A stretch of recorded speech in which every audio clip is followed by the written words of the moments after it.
Welcome back to Master 79. In this lesson we are taking on a complete ielts speaking part 2 and part 3 set. The cue card is describe a time you made a decision to wait for something. We will plan it together in 60 seconds, deliver a full 2-minute answer, and then handle all 4 part 3 follow-up questions at band 9 level.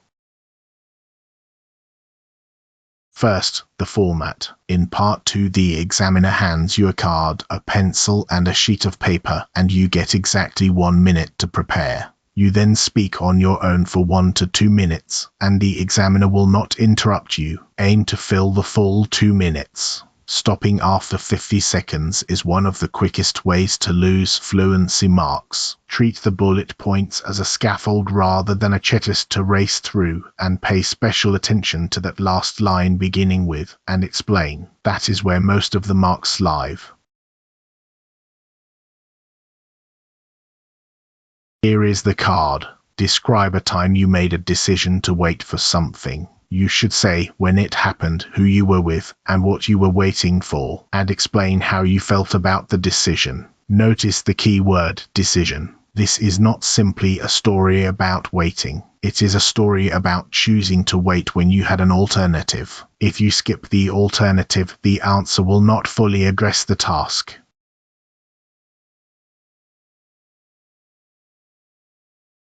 Here is the shape I want you to use. Signposts, story, feeling, reflect. Signpost means naming the experience in a single sentence so the examiner knows exactly where you are going. Story covers the 3 bullets in a natural order. Feeling answers that final, explain line properly with the emotion and the reason behind it. And reflect closes the answer with what the experience taught you. That last move is the secret weapon. It fills the final 20 seconds gracefully, and it makes you sound thoughtful rather than rehearsed.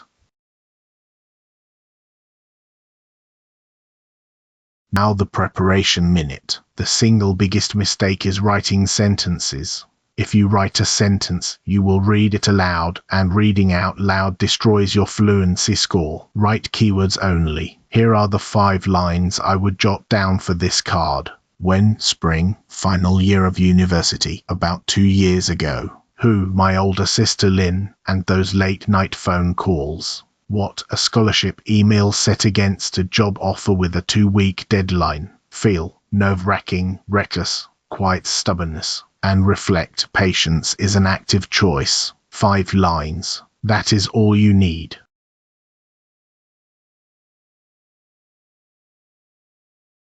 Let us brainstorm. Bullets 1 and 2, when it happened and who you were with. For the timing, choose something you can date loosely. The spring of my final year sounds far more natural than a bare year number, and it buys you a moment to think. For the person, make sure they have an actual role in the decision rather than just standing nearby. Someone who had faced the same choice themselves gives you instant depth. Watch the language on the right. Roughly 2 years ago now, she had been in an almost identical situation, and I was going back and forth about it. Bullet 3. What you were waiting for. Make the object of the wait small and concrete. 1 email, 1 phone call, 1 envelope. Then show what that tiny thing represented so you have a small object with a large consequence. And this is the crucial part. Name the alternative that you turned down, because that is what turns waiting into a decision. Giving the alternative a deadline creates pressure and brings the whole story to life. Notice the phrase, the safe option sitting right in front of me. And the explain line, how you felt about the decision. Never settle for happy or nervous. Give the feeling some texture and, more importantly, a reason. 2 competing emotions are far more convincing than 1, so pair the anxiety with something like resolve. Say what you actually feared rather than simply that you were afraid. And then finish with a general truth that the experience taught you. Looking back, it taught me that. That single phrase will carry you through the last 20 seconds sounding thoughtful and unrehearsed. Here is the full answer, delivered the way you would actually deliver it in the room. The candidate is invented. Her name is Mai. Remember that the technique transfers, not the content. Do not memorize her story. Steal her structure and her phrasing. I'd like to talk about a decision I made a couple of years ago when I chose to wait for a scholarship result instead of taking the safe option that was sitting right in front of me. It happened in the spring of my final year at university, so roughly 2 years ago now.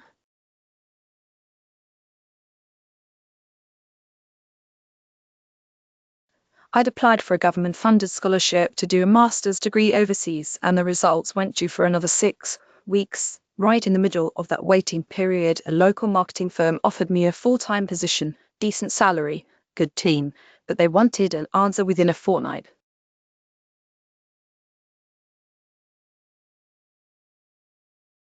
The person who went through all of it with me was my older sister, Lynn. She'd been in an almost identical situation herself a few years earlier, and she was the one I'd call at 11 o'clock at night when I was going back and forth about it. So what I was waiting for, essentially, was one email, a single line telling me whether the next 2 years of my life would be spent at home or abroad.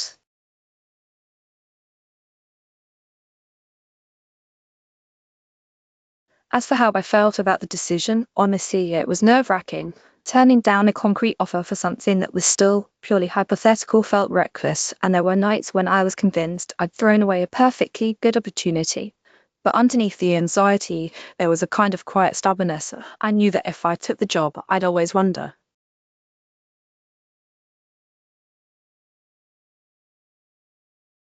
The email did eventually arrive, and I had been awarded the scholarship, so it worked out. But what stayed with me wasn't the result so much as the waiting itself. Looking back, it taught me that patience isn't passive at all. It's an active choice you have to keep making day after day, while everyone around you is telling you to take the sure thing.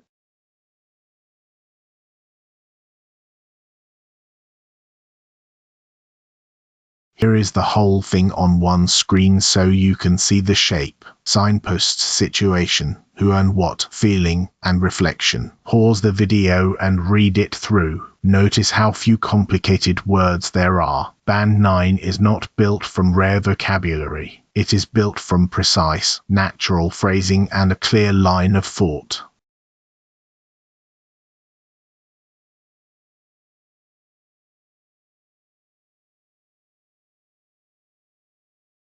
Now part 3. This section runs for 4 to 5 minutes and it is a discussion rather than a monologue. The questions turn abstract and general, so you shift to people. Aim for roughly 40 to 60 seconds per answer.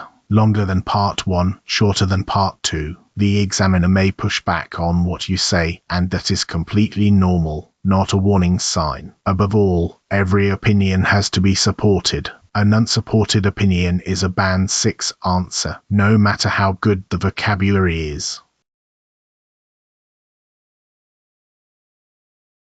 Our part 1 method scales up beautifully here. Answer, reason, example, contrast. Take a clear position in your very first sentence without warming up. Explain the mechanism behind it. Ground it in something concrete, a country, a generation, somebody you know. And then add the other side, a limit or a caveat. That final move, the contrast, is what separates a band 7 answer from a band 9 one, because it shows you can hold two ideas at once. Question 1. Do people in your country like to take public transportation? The trap here is a flat yes or no. Instead, answer it depends, and then say exactly what it depends on. Split the country by geography, city center against everywhere else, and give the real reason people choose a mode of transport, which is door-to-door time, not ideology. Then reframe the question at the end. That is your contrast move. It's a mixed picture, I'd say. In the big cities, the metro lines that have opened over the last few years have genuinely won people over, mainly because they are air-conditioned and they bypass the traffic entirely. But outside those few corridors, buses are still seen as a last resort. They're slow, they're crowded, and a motorbike will get you door to door in half the time. So I'd argue it's less about liking public transport in principle and more about whether the network actually reaches where you need to go. Where it does, people use it happily. Where it doesn't, they stick to two wheels.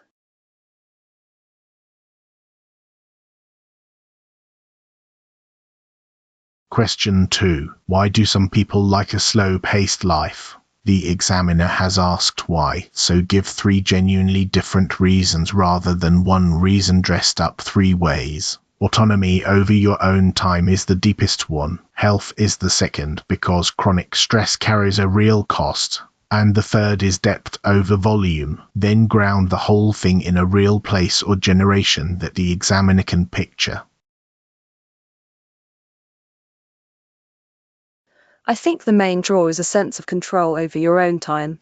When your days aren't dictated by deadlines and notifications, you get to decide what deserves your attention, and that's an enormous luxury. There's also a health dimension. Chronic stress takes a real toll, and slowing down is one of the few remedies that doesn't come in a bottle. And for a lot of people, it's about depth rather than volume. They'd rather cook one meal properly than eat 3 on the move. My grandparents are a good example. They live in a small coastal town. Their day has maybe 4 things in it, and they seem noticeably more content than most people I know in the city.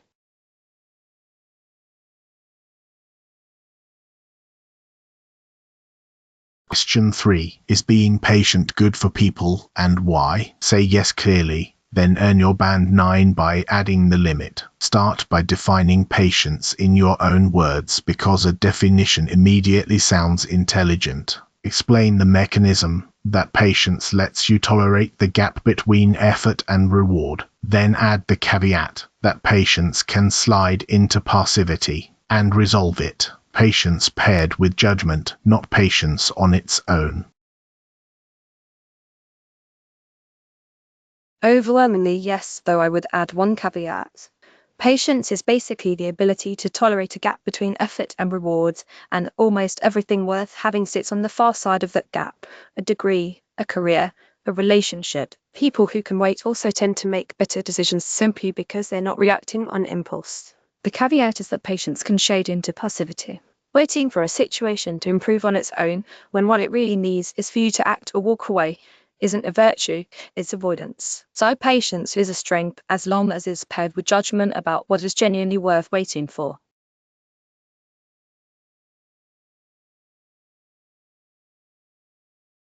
And question 4. Are people less patient now than people in the past, and why? Answer it but reframe it. Expectations have changed rather than human character. Explain the mechanism that our environment has been engineered for immediacy. Contrast it with a previous generation concretely. Then push back on your own argument because people still run marathons and finish degrees. And land on a precise conclusion. We have not lost patience. We have lost the practice of everyday waiting.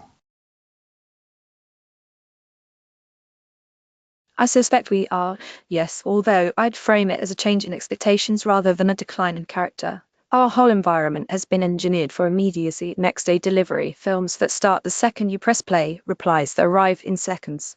When everything responds instantly, waiting starts to feel like a malfunction rather than a normal part of life. My parents' generation grew up posting a letter and waiting a fortnight for a reply, so the tolerance was simply built in.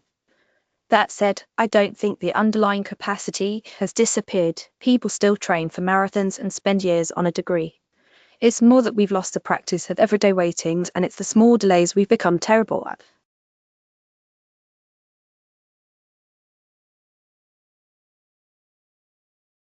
Language Bank 1. On the left, phrases for the decision itself. The safe option sitting right in front of me. Turn down a concrete offer. Something that was still purely hypothetical. And I would always wonder. On the right, phrases for the wait.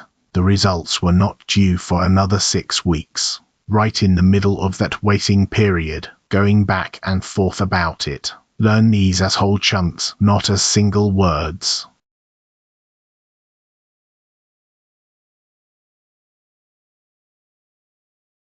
Language Bank 2. These are your Part 3 workhorses. On the left, taking a position. It is a mixed picture, I would say. Overwhelmingly yes, though I would add a caveat. I would argue it is less about X and more about Y. On the right, adding the other side. That said, the caveat is that, and it is more that we have lost.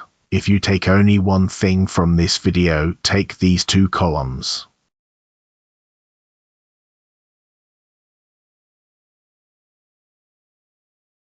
So why do we label this band 9? Fluency and coherence. The answer runs at length without effort. The ideas are signposted and the reflection closes the loop instead of trailing off. Lexical resource. Natural collocation and idiom used precisely, with no strange showpiece vocabulary. Grammatical range and accuracy. Past perfect, conditionals, cleft sentences and concession clauses all appear naturally rather than as a display. And pronunciation, which is assessed in the delivery itself. One important note. Band 9 here reflects our internal quality assessment against the publicly available ielts band descriptors. It is not a certified examiner score.